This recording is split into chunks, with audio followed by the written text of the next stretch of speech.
इतिहास अतीत के कृत्यों का क्रमबद्ध विवेचन करता है, मानव के उत्थान पतन का सच्चा वर्णन करता है। इन लाइनों के साथ आज हम चुनाव की बात करेंगे। पिछले एक दशक तक दिल्ली की जनता को भ्रम में रखा। कुछ काम अच्छे भी किए हैं, लेकिन अब जो उनकी गतिविधियां हो गई थी उससे दिल्ली की जनता परेशान हो चुकी थी। मोदी जी ने वसुंधरा राजे को धोखा दिया, मोदी जी ने शिवराज सिंह चौहान को धोखा दिया, मोदी जी ने एकनाथ शिंदे को धोखा दिया। मोदी जी के साथ भी बहुत बड़ी लिस्ट है धोखे की।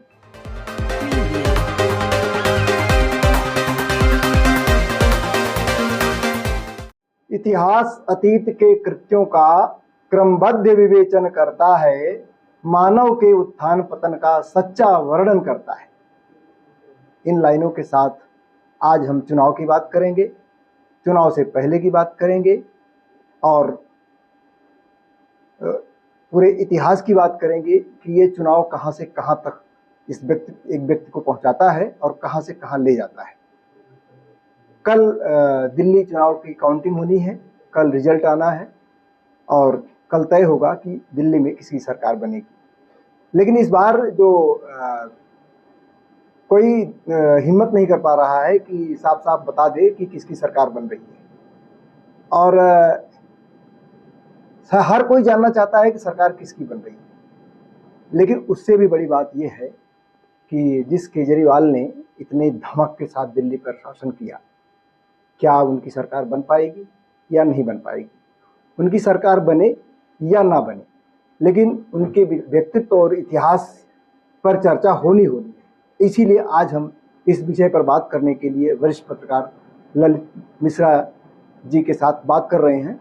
और ललित जी को एक लंबा अनुभव है और ख़ास तौर पे दिल्ली को बहुत ही बारीक नज़र से देखते रहे हैं और केजरीवाल के उत्थान पतन को बहुत नज़दीक से देखते रहे हैं। तो इनसे हम चुनाव पर भी बात करेंगे और केजरीवाल के उद्भव, विकास और आज की स्थिति पर चर्चा करेंगे कि आज केजरीवाल कहाँ खड़े हैं और क्या संभावना बनती है। हम एक अनुमान लगा सकते हैं, दावा हम भी नहीं कर सकते, क्योंकि हरियाणा और महाराष्ट्र के चुनाव के बाद कोई साफ तौर पे दावा नहीं कर पा रहा है कि दिल्ली में किसकी सरकार बनेगी। तो ललित जी, आप बताइए, चुनाव को बताइए और केजरीवाल का एक समग्र जो उनका कार्यकाल है उस पर भी एक नज़र डालिए, उस पर प्रकाश डालिए, ताकि हमारे दर्शक समझ पाएं कि केजरीवाल के आने से क्या होगा, केजरीवाल के ना आने से क्या होगा। वो उनके कर्म और इतिहास से काफ़ी कुछ स्पष्ट होगा। आप बताएं, जहाँ से भी आपको पकड़ में आए वहाँ से इतिहास पकड़ें, जहाँ तक चुनाव पकड़ में आए वहाँ तक चुनाव पकड़ें। ललित जी। दिल्ली विधानसभा का ये चुनाव बहुत महत्वपूर्ण है। चुनाव संपन्न हो चुके हैं। मतगणना शनिवार को 12 बजे तक स्थिति को स्पष्ट कर देगी। जहां तक रहा, आपने पूछा कि क्या परिणाम हो सकते हैं। एक अच्छा परिणाम तो यह आएगा कि दिल्ली की जनता का भ्रम टूटेगा। अरविंद केजरीवाल ने पिछले एक दशक तक दिल्ली की जनता को भ्रम में रखा। कुछ काम अच्छे भी किए हैं, लेकिन अब जो उनकी गतिविधियां हो गई थी उससे दिल्ली की जनता परेशान हो चुकी थी। कुछ चीजों पर मैं आपका प्रकाश डाल दूं। दिल्ली में दो तरह के अंडर करंट इस बार देखे गए हैं। दिल्ली की जनता डबल इंजन की सरकार महसूस करती थी कि किसी तरीके से डबल इंजन की सरकार हो, जिसका केंद्र में भी दखल हो और प्रदेश में भी दखल हो। दूसरा जो अंडर करंट महसूस किया जा रहा है, पूरे देश नहीं पूरे विश्व में महाकुंभ की चर्चा रही है। एक हिंदुत्ववादी स्वभाव जो जनमानस पर निकल कर आया और उसका लाभ भी दिल्ली की जनता को मिलेगा और भाजपा को मिलेगा।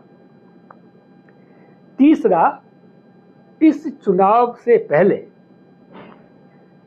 जो 12 लाख रुपए तक इनकम टैक्स पर छूट दी गई है, उसका सर्वाधिक लाभ दिल्ली की जनता को, आम जनता को मिलेगा। ये 3 अंडर करंट के प्रमुख कारण हैं जिस पर यह तय मान लीजिए आप कि भारतीय जनता पार्टी कल शनिवार को जीत हासिल करने जा रही है। अब आप सोचेंगे इसमें जीत कितनी मिलेगी। जीत का जो मेरा अपना आंकड़ा है, इसका तो भारतीय जनता पार्टी को खुद अनुमान नहीं है उसे कितनी बड़ी सफलता मिलने जा रही है। यहां मैं सन 2015 के इतिहास को ध्यान दिलाना चाहता हूं। ये 2015 का इतिहास दोहराने जा रहा है। जिस तरीके से दिल्ली की जनता ने केजरीवाल को जनमत दिया था, उसी के अनुसार भारतीय जनता पार्टी को कल जनमत मिलने जा रहा है। दिल्ली की जनता बहुत समझदार जनता है, इसको कोई आदमी बरगला नहीं सकता है। यहां बहुत समझदार लोग रहते हैं।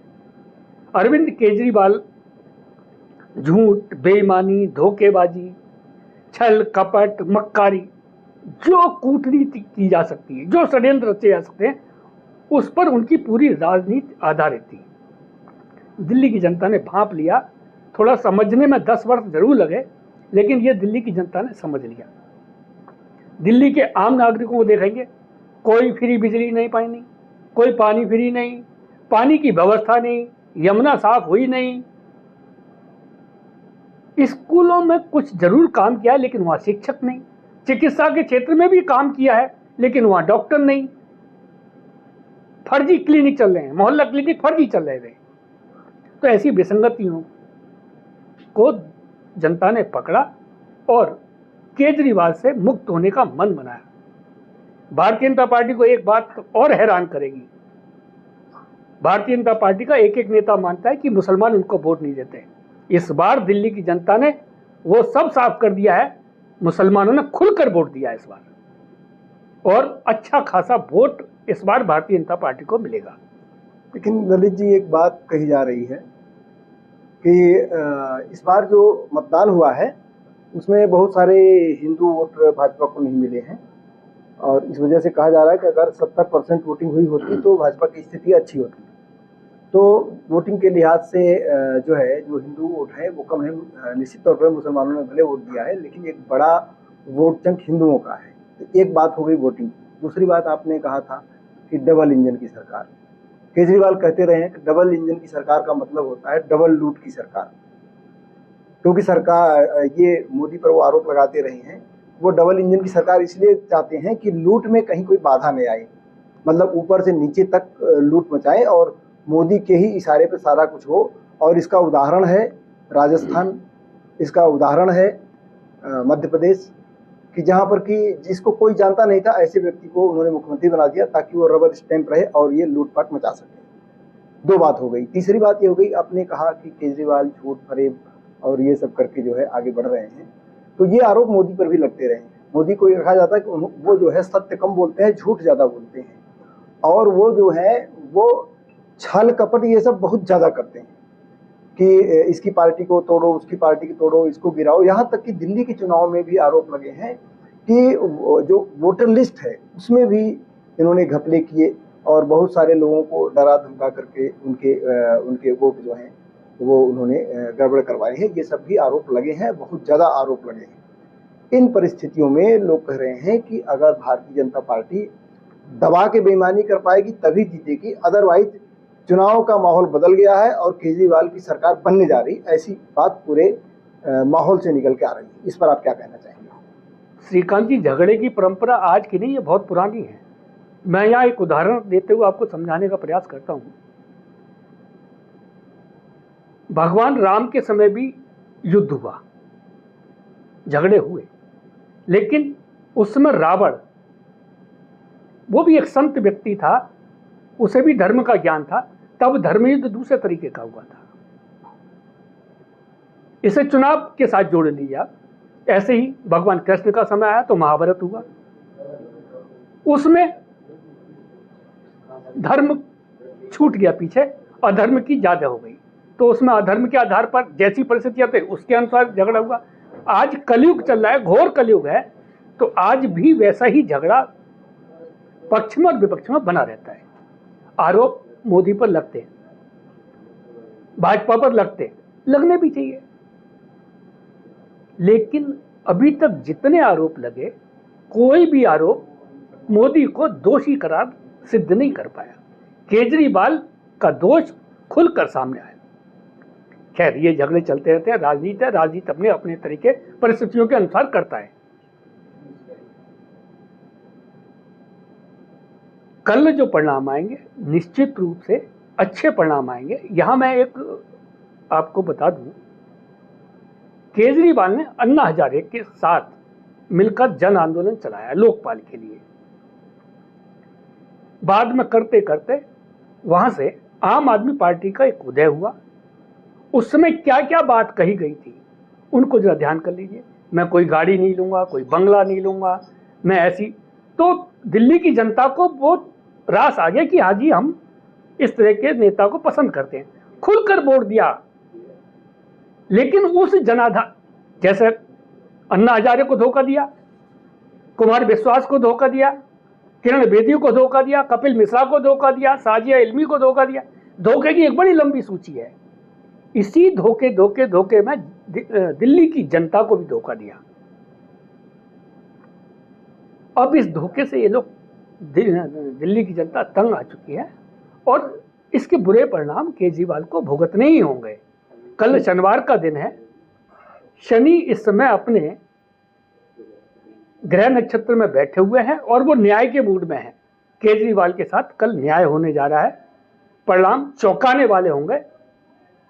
ललित जी, जहां तक धोखे की बात है, अगर हम थोड़ा और पीछे जाएं तो ये आरोप लग रहे हैं कि मोदी जी ने वसुंधरा राजे को धोखा दिया, मोदी जी ने शिवराज सिंह चौहान को धोखा दिया, मोदी जी ने एकनाथ शिंदे को धोखा दिया। मोदी जी के साथ भी बहुत बड़ी लिस्ट है धोखे की। तो इस मतलब केजरीवाल कहीं भी मतलब मोदी से पीछे नहीं है। हर चीज में वो अगर धोखा देने में मोदी आगे हैं तो केजरीवाल उसमें पीछे नहीं है। अगर पाखंड करने में केजरीवाल आगे हैं तो मोदी जी उसमें कहीं पीछे नहीं है। तो ये बड़ी मतलब ये जिस मुद्दे पे हम बात कर रहे हैं उसमें ना तो केजरीवाल कम है और ना मोदी जी कम है। और शायद यही कारण है कि इस चुनाव की भविष्यवाणी कोई कर नहीं पा रहा है। हर चीज की काट है। आपने देखा होगा पिछले दिनों कि अरविंद केजरीवाल की जो प्रचार वैन थी उसको तोड़ दिया गया बुरी तरह से। उसके जो है जो प्रचार सामग्री लगी थी वो आरोप है कि भाजपा के नेताओं ने उसको तोड़ ताड़ करके बराबर कर दिया। तो लोग कह रहे हैं इसकी सहानुभूति केजरीवाल को मिलेगी, क्योंकि उसमें जो है जो ऊपर का एक पट्टी है केजरीवाल को फिर लाएंगे वो नहीं फटा था, वो लगा था। तो लोग ये कह रहे हैं कि ये अगर चुनाव प्रचार की वैन अगर फील्ड में जाती तो शायद कम प्रचार होता, लेकिन वो उसको जो तोड़ रहे थे वो सहानुभूति केजरीवाल को मिल रही है कि वो लाइन दिख रही है केजरीवाल को फिर लाएंगे, और वो भी चुनाव से ठीक पहले ऐसा हुआ है। तो इसे आप कैसे देखते हैं कि इसका कितना प्रभाव पड़ेगा चुनाव पे? श्रीकांत जी, पूरे विपक्ष को भ्रम में जीने की आदत पड़ गई है। क्या किसी वसुंधरा राजे ने कभी बताया कि मुझे धोखा दिया? कभी बोला? क्या कृषि मंत्री ने कभी ये बोला कि मेरे साथ धोखा हुआ? उन्हें कृषि मंत्रालय मिल गया शिवराज जी को। क्या नए कार्यकर्ता को अवसर नहीं मिलना चाहिए? ये तो संगठन की खूबसूरती है। जो पीछे के पायदान पर खड़ा है उसे भी मौका मिले, ये तो संगठन की खूबसूरती है, इसे स्वीकार करना चाहिए। ये विरोधाभास विपक्ष में ज्यादा है, सत्तारूढ़ दल में तो नहीं है कि मुझे ये पद नहीं दिया, वो पद नहीं दिया। उन्होंने तो विरोध में कोई काम नहीं किया, लेकिन ये बेचैनी विपक्ष को रही। विपक्ष को तो ये भी भ्रम था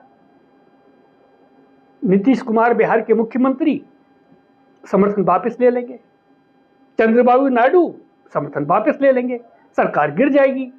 इसका तो बहुत दिन इंतजार किया उन्होंने, लेकिन ऐसा नहीं है। आज भी भारतीय जनता पार्टी के संगठन में नैतिकता बरकरार है, आदर्श बरकरार है, सिद्धांतों पर चलने वाली पार्टी है। इसे आप नकार नहीं सकते। इनसे सीखने की आवश्यकता है, सीखनी चाहिए। कांग्रेस में तो कभी मैंने नहीं देखा इसमें परिवार से आगे कोई आगे बढ़ के निकला हो। तो ये परिवार वाली चीजें अब खत्म हो रही हैं। भारतीय जनता पार्टी ने निश्चित रूप से अपनी एक मजबूत आधारशिला रखी है और आधार बनाया है जो जनता के बीच सामंजस्य बैठाकर बैठे हुए हैं। आप सुन रहे थे वरिष्ठ पत्रकार ललित मिश्रा जी को, और इन्होंने काफ़ी कुछ संकेत किया है चुनाव के बारे में, चुनाव परिणाम के बारे में। और इनका मानना है कि भारतीय जनता पार्टी जो है दिल्ली में सरकार बना रही है। मुख्यमंत्री कौन बनेगा इसका कुछ पता नहीं है। तो और कुछ लोग कह रहे हैं कि अरविंद केजरीवाल की सरकार आ रही है। ये दो तरह के बयान सामने आ रहे हैं। इनमें से आपको डिसाइड करना होगा कि कल क्या होगा। वैसे कल आपको पता ही चल जाएगा कल क्या होगा। लेकिन जहाँ तक जनभावना की बात है, जनता की भावना यही है कि जलपान करें नेता, भुगतान करें हम। जलपान करें नेता, भुगतान करें हम। गेहूं धरे दिल्ली, गेहूं धरे दिल्ली और भूसा धरे हम। तो इस जनभावना के साथ आज हम इस पॉडकास्ट में विदा लेते हैं, और कल आपको पता ही चल जाएगा कि कौन सरकार बना रहा है, कौन सरकार नहीं बना रहा है। और ललित जी ने अपने अनुभव के आधार पर एक संकेत दिया है कि ऐसा कुछ हो सकता है ऐसा ही हो जाए। लेकिन तब तक के लिए हमें दें इजाज़त। नमस्कार।